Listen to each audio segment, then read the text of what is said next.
Boa noite a todos os nossos irmãos espíritas. É com muita alegria que nós temos a oportunidade desse encontro, mesmo que virtual, para que nós possamos nos debruçar no Evangelho, para que nós possamos estudar o Evangelho de Jesus, para que nós possamos buscar a sua mensagem, para que nós possamos encontrar aquele roteiro que nos indica o caminho do porto seguro, aquele roteiro que nos indica o caminho da felicidade, o caminho da conquista, o caminho da vitória. Aquele caminho que todos nós buscamos, mesmo nas noites mais difíceis, nas noites mais tempestuosas, os navegantes sempre têm a oportunidade de olhar para o horizonte e encontrar a figura de um farol que permanece aceso, indicando o melhor caminho. Para nós, espíritas, nós sabemos que esse caminho é o caminho que nos conduz a Jesus. Jesus que os espíritos apresentaram a Allan Kardec como sendo nosso modelo e guia, como sendo esse caminho, como sendo esse porto seguro. Mais tarde, então, os espíritos irão apresentar Jesus de uma outra forma. Jesus seria aquele espírito dessa confraria de espíritos puros que teria vindo à Terra, e teria transitado entre nós para cuidar do homem, para ensinar o homem no seu holos, na sua integridade. Ao mesmo tempo que era ele para nós o maná espiritual, também distribuía a ele os pães, os peixes. Da mesma forma que ele descortinou as sublimes verdades do mundo espiritual, ele também curava o cego de Jericó. Ao mesmo tempo que ele indicava o céu como meta de felicidade para todos nós, ele devolvia a saúde aos paralíticos. Ao mesmo tempo que ele falava da beleza existente nos lírios do campo, ele socorria os leprosos. Ao mesmo tempo que ele se transfigurava em luz no Tabor, ele falava aos mais simples na praça pública, de forma que Jesus veio para o ser humano em sua totalidade, em todos os seus estágios. Que personagem é esse? A pergunta que nós devemos nos fazer é: quem é Jesus? Os espíritos vão nos informar que Jesus é um espírito puro, o espírito mais adiantado que já transitou entre nós. E vão dizer mais, vão dizer que Jesus, ele é um desses espíritos de escola, esses espíritos extremamente iluminados, que tem o compromisso de responder pelo nosso orbe, ou seja, Jesus seria o governador espiritual do nosso planeta. Jesus é aquele que administra o nosso orbe desde antes de nós chegarmos aqui, exatamente como nos ensina o Evangelho de João. O Evangelho de João, para nós espíritas, é um evangelho muito especial, porque ele é o evangelho mais espiritualizado, ele inicia exatamente sem essa preocupação que nós encontramos nos outros evangelhos, por exemplo, a genealogia de Jesus, aquela necessidade que eles tinham de alocá-lo dentro das tradições judaicas, para que aqueles judeus pudessem reconhecê-lo como Messias aguardado. João não. João ele já se preocupa em mostrar a figura de um Jesus governador espiritual, afirmando que ele é o alfa e o ômega, que antes do mundo ele aqui já se encontrava. Curiosamente, nessas primeiras linhas do Evangelho de João, nós encontramos exatamente a grandiosidade espiritual desse personagem, nosso governador espiritual. Curiosamente também, o Evangelho de João termina nos informando que mesmo que fossem somados todos os livros existentes, ainda assim não teríamos condições de registrar o que teria sido a passagem de Jesus aqui na Terra. Nós estamos falando de um espírito puro, de um espírito que é capaz de nos envolver a todos em sua aura, um espírito que é capaz de abarcar todo o nosso planeta. E quando nós falamos que Jesus é capaz de abarcar todo o nosso planeta, nós nos lembramos de uma passagem muito interessante, de uma parábola narrada por ele mesmo, em que ele diz algo mais ou menos assim: eu sou a videira verdadeira, e vós sois os ramos. Aqueles que estiverem em mim e eu nele, esses darão bons frutos. Eu sou a videira verdadeira, e vós sois os ramos. Aquele que estiver em mim e eu nele, esses darão bons frutos. Mas como assim? Ele estar em nós e nós estarmos nele? Por que essa necessidade de uma contrapartida? Se ele está em nós, é o suficiente, já estamos nele. Não é bem assim, meus irmãos. Jesus fala: aquele que estiver em mim e eu nele, esse dará bons frutos. Nós já estamos mergulhados em Jesus, porque ele é capaz de abarcar a todos nós na sua grandiosidade espiritual. Ele é capaz de nos envolver a todos em seu psiquismo, como nos informa o Espírito Emmanuel. Entretanto, para que nós sejamos capazes de dar bons frutos, é necessária a contrapartida, trazê-lo para dentro de nós. Isso é diferente. Nós já estamos em Jesus, mas é necessário que Jesus esteja em nós. E de que forma nós trazemos esse personagem para dentro de nós, ou para dentro dos nossos corações? Através dos seus exemplos, das suas lições.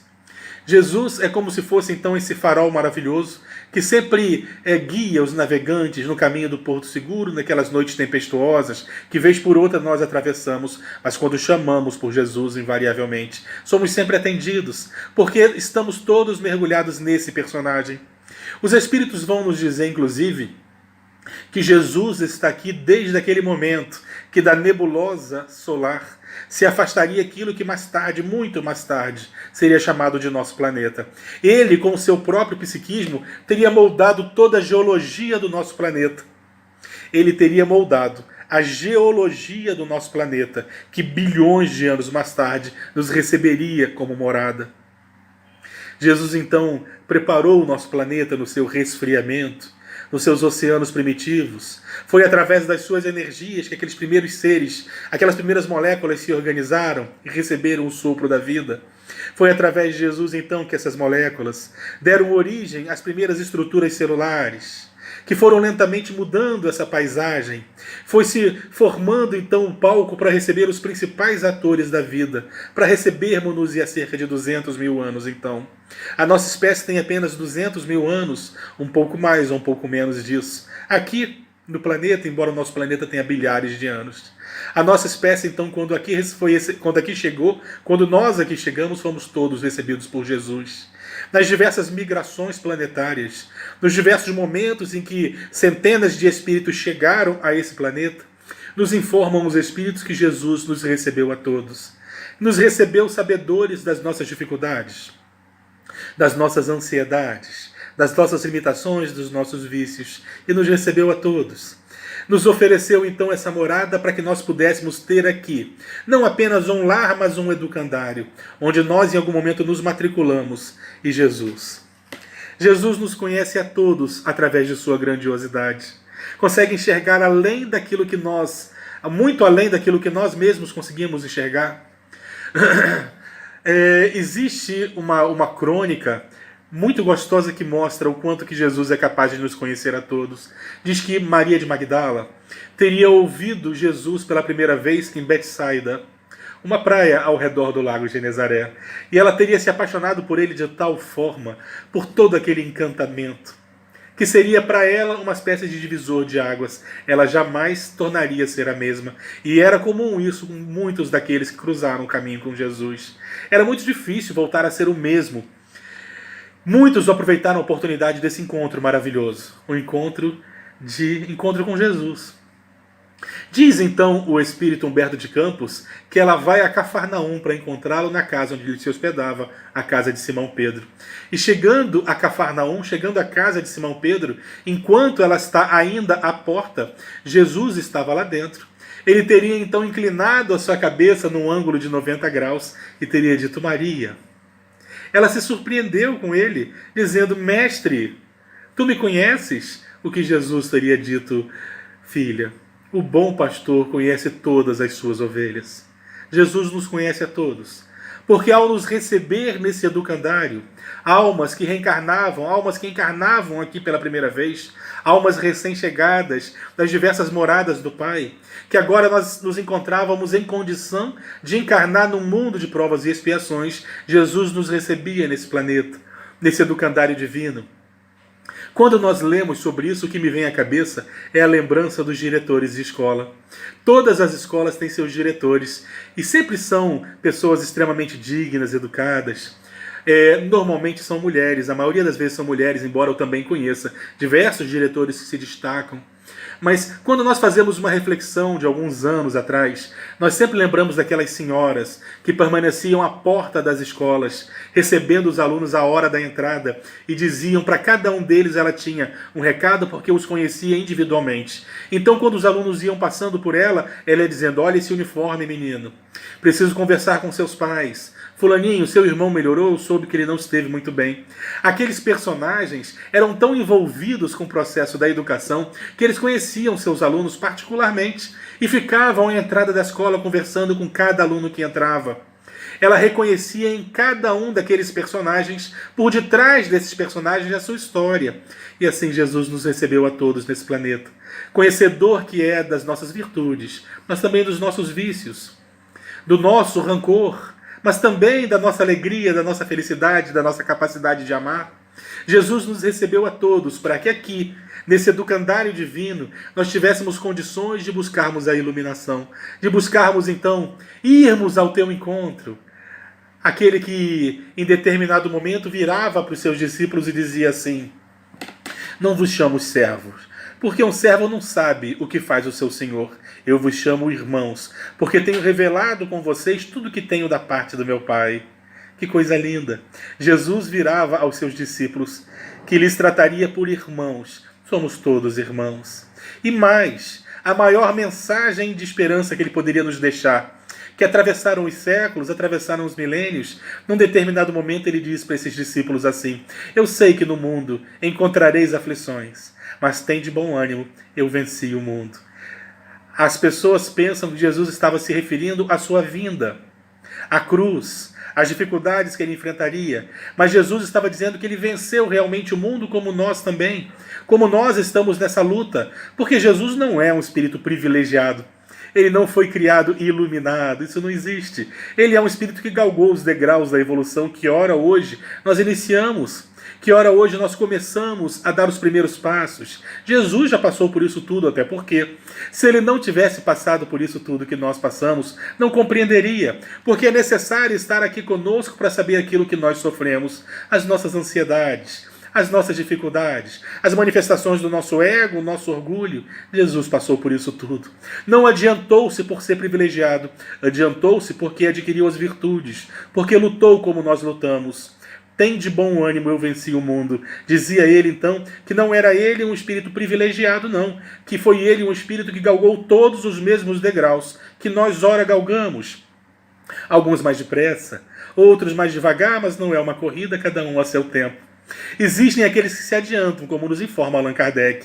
Existem aqueles que permanecem mais tempo no mesmo estágio, mas todos nós seguimos o mesmo caminho, o caminho da iluminação ou da autoiluminação. Jesus é esse personagem que governa o nosso planeta. Jesus é a nossa luz do mundo. Em determinado momento, quando nós pegamos os escritos de Moisés, nós observamos que ele, espírito grandioso que o era, há milênios atrás, já narrava o que seria Jesus para o nosso planeta. Quando nós pegamos o livro, o Gênesis bíblico, o primeiro livro do Pentateuco judaico, nós vamos encontrar lá no Gênesis uma curiosidade. Nós vamos começar então com a narrativa de Moisés dizendo o seguinte, que Deus então, ele fez o mundo, teria feito o mundo, construído o mundo em 6 dias e descansado o 7º, não é assim que está lá? Eu tenho certeza que todos nós, em algum momento, já lemos o livro do Gênesis, seja no catecismo católico, seja nas escolas dominicais de evangelização protestante, nas diversas igrejas, ou às vezes até na própria evangelização espírita.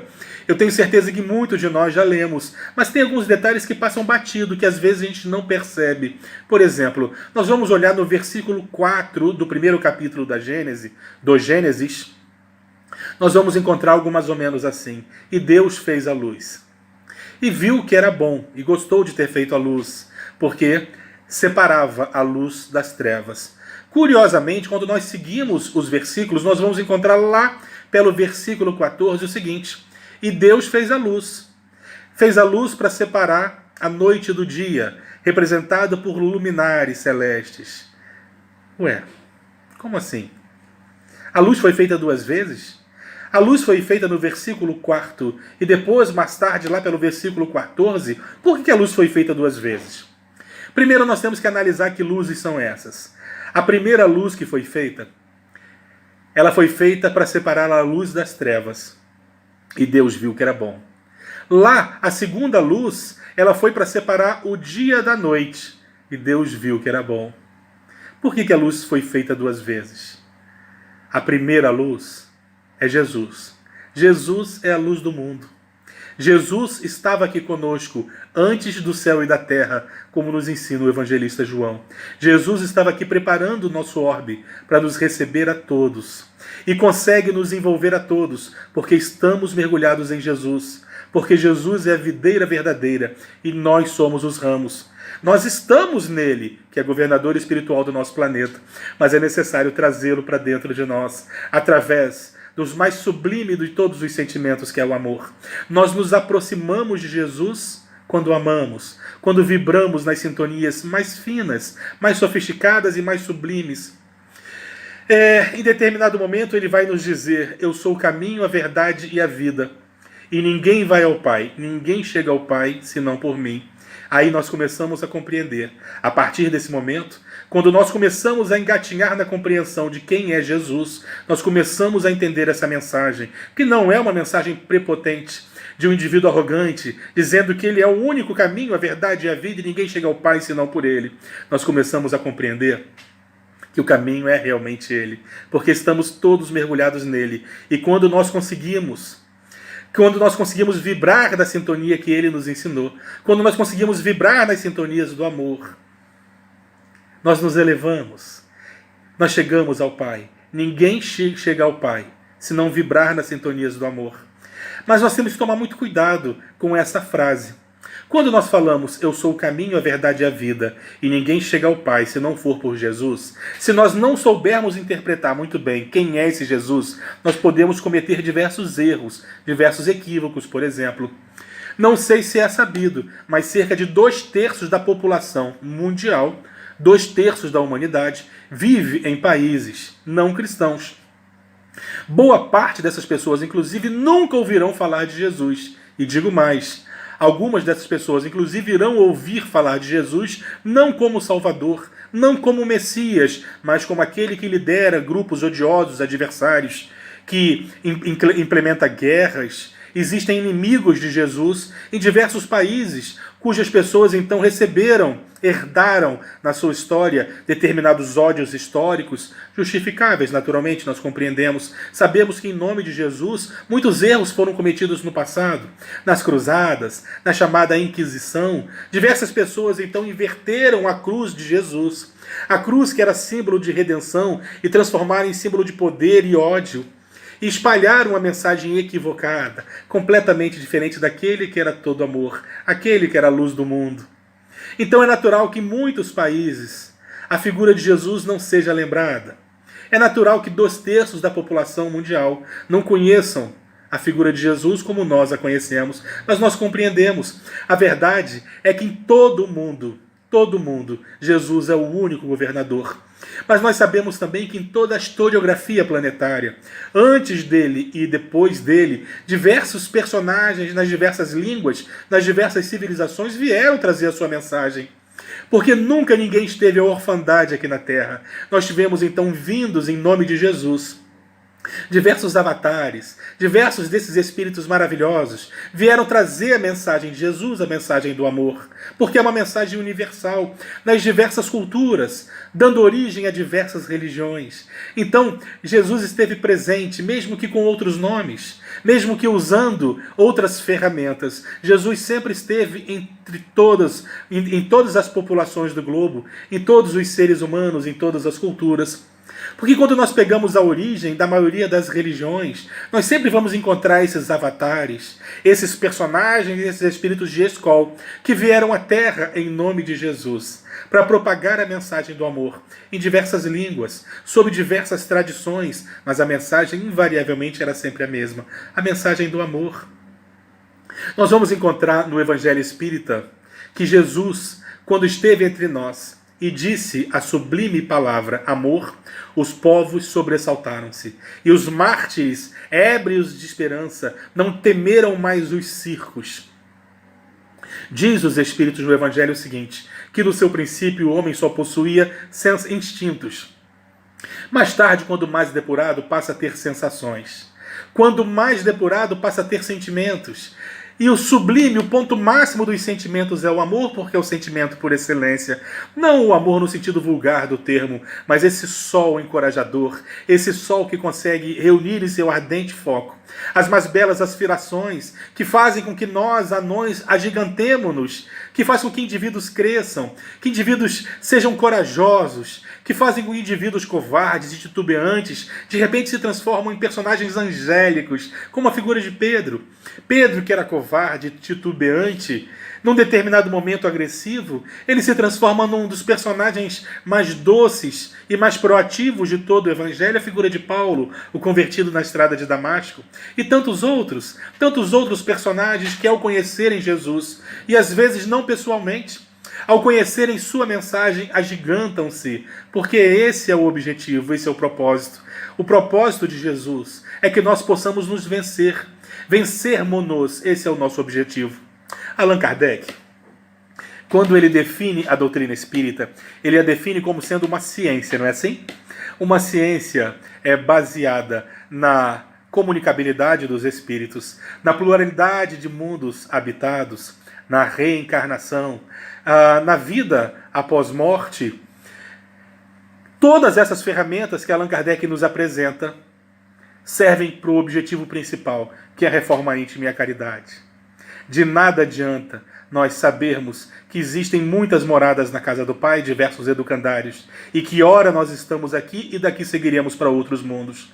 Não adianta nada nós sabermos que a vida continua, e que a verdadeira vida é do lado de lá, e que o nosso momento aqui é apenas um momento de aperfeiçoamento, como exatamente acontece nas diversas escolas do mundo. Não adianta nós sabermos que existem médiuns que trazem mensagens da imortalidade, para que nós tenhamos certeza do nosso objetivo aqui na Terra. Não adianta nós compreendermos a reencarnação e compreendermos todos os mecanismos dessa justiça divina maravilhosa, se nós não soubermos usar esses subsídios para a reforma íntima e para a prática da caridade. Esse é o nosso objetivo. Isso foi o que Jesus nos exemplificou quando ele veio à Terra para cuidar do homem. Jesus, quando esteve entre nós, ele esteve aqui para cuidar do homem. De todos os seus exemplos, porque foram muitos, de todos os seus exemplos, os mais sublimes são os exemplos do amor, do perdão, da caridade, do serviço. Dizia ele, inclusive, que não possuía uma pedra para repousar a cabeça e veio aqui nos servir a todos. Nós, repletos de exigências, repletos de luxos, falava Jesus que os seus discípulos não deveriam ter 2 alforjes, 2 pares de sandália, 2 capas, que não deviam carregar nem ouro, nem prata e nem o cobre. Porque nós somos sabedores da verdadeira vida e sabemos que dessa aqui nós nada levamos. Nós nada de material levamos. O que nós levamos conosco são as nossas experiências. A luz que nós adquirimos, os amores, os amigos. É isso que vai conosco. Jesus então nos ensinava os caminhos para a felicidade, para a nossa iluminação. Se nós não soubermos usar todos os recursos que a doutrina espírita nos oferece para a reforma íntima e para a prática da caridade, não está nos servindo. Não está nos servindo nesse momento. Nós permanecemos estagnados. Jesus veio à Terra para cuidar do homem, para exemplificar as virtudes mais importantes, aquelas que nós teríamos como subsídio, para que nós pudéssemos vencermos-nos, para que nós fôssemos capazes de vencer nosso ego, nossas manifestações egóicas. Jesus veio para isso. Nós nos lembramos, por exemplo, das dezenas de pessoas que cruzaram com Jesus. Ele atendeu a todas. Até quando ele não queria, a exemplo daquela multidão quando o cercava, uma mulher lhe tocava as vestes. Essa mulher padecia de uma enfermidade há 12 anos. Há 12 anos ela sofria de um processo hemorrágico intenso. Mas era um processo hemorrágico, era uma dor que não era apenas dor do corpo, era também uma dor moral muito grande. Porque quando nós observamos a cultura judaica, quando nós observamos as leis e as regras do Antigo Testamento, nós vamos observar que os judeus tinham na sua cultura essa ideia de que a mulher enquanto ela estivesse no seu período menstrual, ela estaria impura e as pessoas não poderiam se aproximar dela. Então imaginemos qual era a realidade de uma mulher que estava permanentemente nessa condição, sofrendo o processo hemorrágico que lhe manchava as vestes, que lhe deixava cambalida, que lhe deixava enfraquecida, que deixava anêmica, e há 12 anos nessa condição. E digo mais, o evangelista chega a afirmar que ela havia procurado inúmeros médicos que não lhe auxiliaram, pelo contrário. E ela estava ali. Depois de 12 anos de sofrimento, ela toca as vestes de Jesus. Jesus imediatamente afirma que alguém lhe tocou.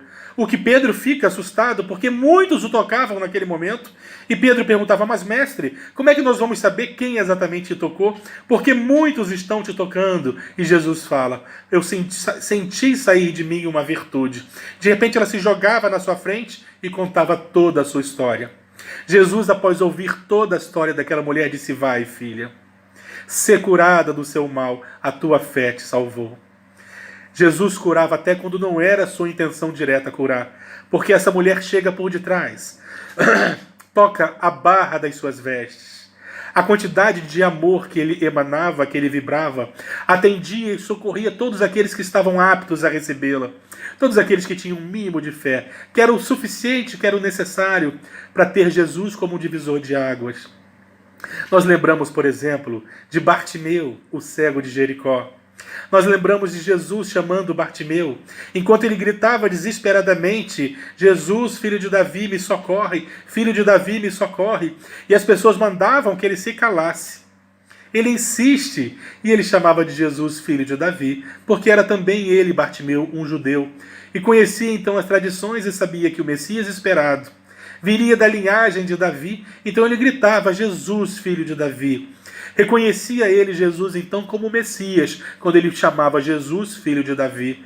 Até que Jesus então manda chamá-lo e ele vai todo feliz. Abandona, segundo o evangelista. 3 evangelhos fazem referência a essa passagem, com pequenas diferenças. Ele abandona seu único pertence, que era uma capa, uma esteira talvez que ele usasse, no chão onde ele mendigava. Ele vai ao encontro de Jesus e, ironicamente, Jesus perguntava para ele, o que tu queres de mim? Essa pergunta é no mínimo engraçada, porque todos sabiam a única coisa que ele podia pedir, que era voltar a enxergar. Ele não tinha mais nada que pudesse pedir. Ele ia pedir o quê? Dinheiro? Iam roubá-lo. Ele ia pedir o quê? Um casamento? Não daria certo, ele não enxergava. Ele teria dificuldades. Ele seria abandonado, ele se perderia em algum momento. Ele não tinha nada mais para pedir que não fosse voltar a enxergar. Mas mesmo assim Jesus perguntava, o que tu queres de mim? Ele falava, eu quero voltar a ver, Senhor. Jesus, então, lhe cura. Seria simplesmente mais uma história de cura operada por Jesus, se não fosse o último versículo. O último versículo diz que Bartimeu, após ser curado, virou-se e passou a seguir Jesus. Porque nem todos que foram curados, que foram beneficiados por Jesus, se transformaram em seus discípulos. Nem todos souberam aproveitar essa oportunidade como divisor de águas. Nós temos certeza disso, por exemplo, quando nós vemos na narrativa de Humberto de Campos, no momento em que perguntavam quem deveria ser solto, se era Jesus ou Barrabás, no momento em que Pilatos perguntava quem deveria ser solto, se era Jesus ou Barrabás, a multidão gritava por Barrabás. E segundo o espírito Humberto de Campos, Maria, mãe de Jesus, via toda aquela cena com extrema tristeza, porque reconhecia entre aquelas pessoas que gritavam por Barrabás, muitos que haviam sido beneficiados por seu filho. E mesmo assim gritavam por Barrabás. Então nós compreendemos que nem todos aqueles que foram curados por Jesus se transformaram em seus discípulos, ou se candidataram ao seu discipulado, passaram a seguir Jesus, não era uma obrigação. Jesus em nenhum momento falava coisas do tipo, eu te curo, mas você tem que me seguir depois. Eu te curo, mas tem que seguir meus ensinamentos. Jesus não fazia proselitismo, seguiam Jesus aqueles que queriam. O máximo que Jesus falava é o seguinte, não volte a pecar, para que algo de pior não lhe aconteça. Então muitos souberam aproveitar essa oportunidade de encontrar Jesus, de seguir Jesus, mas não era naturalmente uma obrigação. Diversos desses personagens souberam aproveitar essa oportunidade. Nós temos a figura de Zaqueu, descendo de um sicômoro. Nós temos a figura de tantos personagens, tanto em Cafarnaum, em Jerusalém e até em Sicar, na Samaria. Em diversos lugares as pessoas se beneficiavam de Jesus, mas nem todos tinham condições de segui-lo. O que faz com que o encontro com Jesus se transformasse, então, numa nova oportunidade, que a pessoa seguia se ela quisesse, inclusive nos dias de hoje. Até nos dias de hoje é assim. Curiosamente, nós vamos ter a figura da caridade de Jesus até para com Pilatos. Quem lembra o que Jesus fala para Pilatos, quando Pilatos pergunta para Jesus, que és verita? O que é verdade?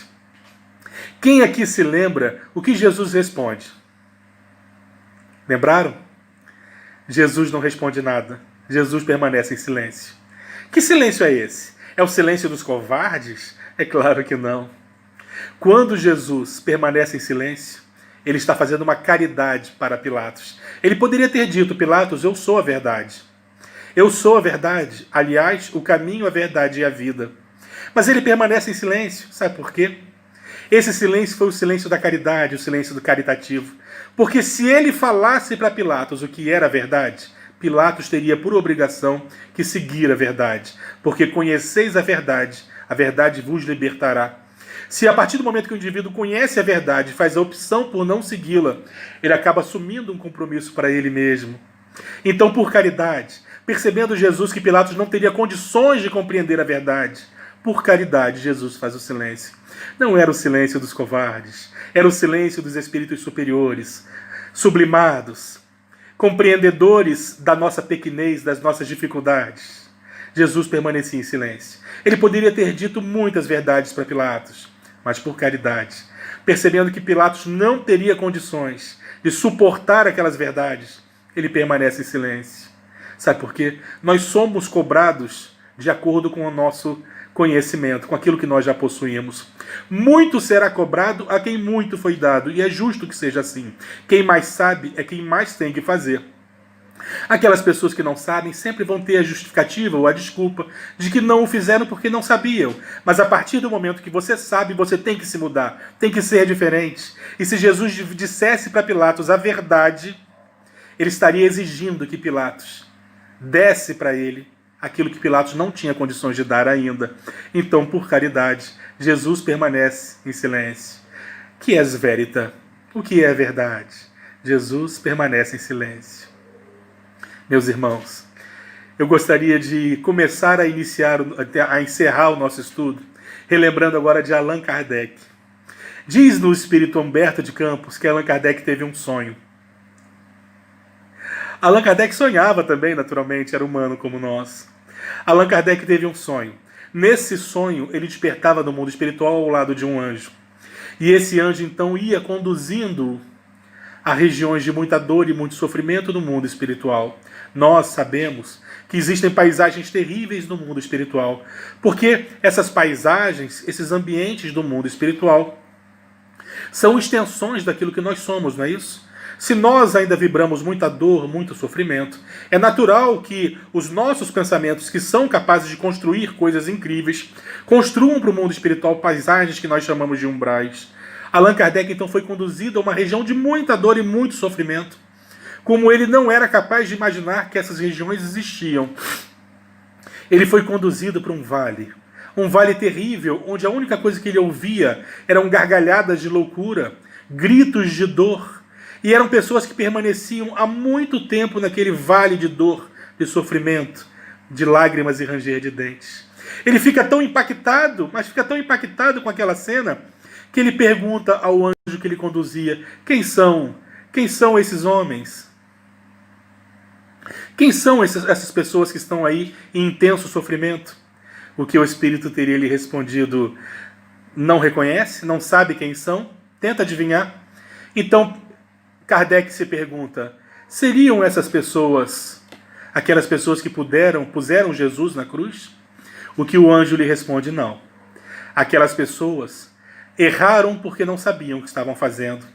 Já tiveram a oportunidade de reencarnar inúmeras vezes, e muitas delas hoje já estão em condições de compreender melhor a verdade. Kardec pensou e tornou a afirmar, Seriam então essas pessoas aqueles imperadores do passado, Calígula, Tibério, o que o amigo espiritual lhe orientou? Não, também não são esses. Esses agiram por infantilidade, não sabiam o que estavam fazendo, eram personagens que estavam ainda na infância espiritual, foram conduzidos às reencarnações e hoje já se encontram em condições muito melhor. Kardec então pergunta, será que são essas pessoas em tamanho sofrimento, aqueles vândalos do passado, aqueles povos bárbaros, aqueles bárbaros do passado? O que o anjo lhe disse, não, também não são esses. Aqueles eram também personagens infantis. Tiveram a oportunidade de espiar o sofrimento que impuseram e hoje já se encontram em condições muito melhores. Então ele pensou, mas eu não sei que pessoas são essas. Que pessoas que puderam ter feito tanto mal a ponto de permanecerem tanto tempo mergulhadas em sofrimento e dor. O que o anjo lhe esclareceu, essas pessoas foram cristãos de todas as épocas. Foram aqueles que conheceram a verdade e mesmo assim fizeram questão de permanecer na mentira. Que usaram a mensagem de Jesus para usurpar, para subtrair, para roubar. Foram aqueles que usaram a mensagem de Jesus para oprimir. Para essas pessoas é muito mais difícil nós ajudarmos, nós auxiliarmos. Eles permanecerão ainda muito tempo, até que tenham condições de ser novamente conduzidos às reencarnações, para que possam recomeçar a marcha. Muito é cobrado a quem muito foi dado. O nosso compromisso e a nossa responsabilidade é diretamente proporcional àquilo que nós sabemos. Se nós, espíritas, nos vangloriamos dizendo que somos portadores de uma fé racional, mais nós temos que oferecer para o mundo. E o que exatamente nós temos para oferecer? Ora, nós somos conhecedores da pluralidade dos mundos habitados, da comunicabilidade dos espíritos da reencarnação. Nós somos conhecedores da imortalidade da alma. Nós somos conhecedores de todas essas verdades maravilhosas que a doutrina espírita nos oferece. Ainda assim, são apenas ferramentas para que nós sejamos capazes da reforma íntima e da caridade. A caridade é o amor posto em movimento. Estamos aqui para isso. Para, através da caridade, nós conseguimos vencermos-nos e diminuirmos a dor do mundo. É nosso compromisso. A caridade é o amor posto em movimento. O Espírito Joana de Ângeles fala que o amor, embora seja o mais sublime dos sentimentos, continua sendo apenas sentimento, continua sendo virtual. O amor por si só, como diz o ditado popular, não enche barriga de ninguém. O amor, então, quando ele se concretiza, quando ele é posto em movimento, quando ele é transformado em ação, ele passa a se chamar caridade. Estamos aqui para a prática da caridade. Dos maiores exemplos que Jesus deu. Jesus veio para servir o homem. E todos os seus exemplos são de amor e de caridade. Na educação, na distribuição dos peixes, na distribuição dos pães, no cego de Jericó. Quando ensinava a fé a Pedro, que afundou após dar 2 passos, porque a educação também é caridade. A educação também é a manifestação do amor. Nós educamos através dos nossos exemplos e através do nosso amor, naturalmente. Nós estamos aqui para isso. Nós não podemos nos perder nesse emaranhado de coisas que o mundo nos oferece. Nos concentremos, porque é chegada a hora. Nos candidatemos ao cargo de trabalhadores da última hora, como nos ensina o Espírito Constantino, no capítulo 20 do Evangelho segundo o Espiritismo. Diversas vezes o Senhor nos procurou e não nos encontrou para o serviço. Agora, Ele nos encontrou na 1ª hora, candidatos ao serviço. Sirvamos, mesmo que na última hora sirvamos. Aproveitemos a oportunidade. Ninguém está aqui a passeio. E Jesus, que é o governador espiritual do nosso planeta, que no momento em que todos na mesa discutiam quem é que iria liderar o grupo, depois de sua passagem, ele silenciosamente se levanta da mesa, apanha de uma bacia, cinge-se apenas com um pano como os faziam os servos e passa a lavar os pés dos seus discípulos, deixando claro que aquele que quisesse ser o maior entre nós deveria ser aquele que se pusesse primeiro a servir. Meus irmãos, que a paz de Jesus permaneça entre nós.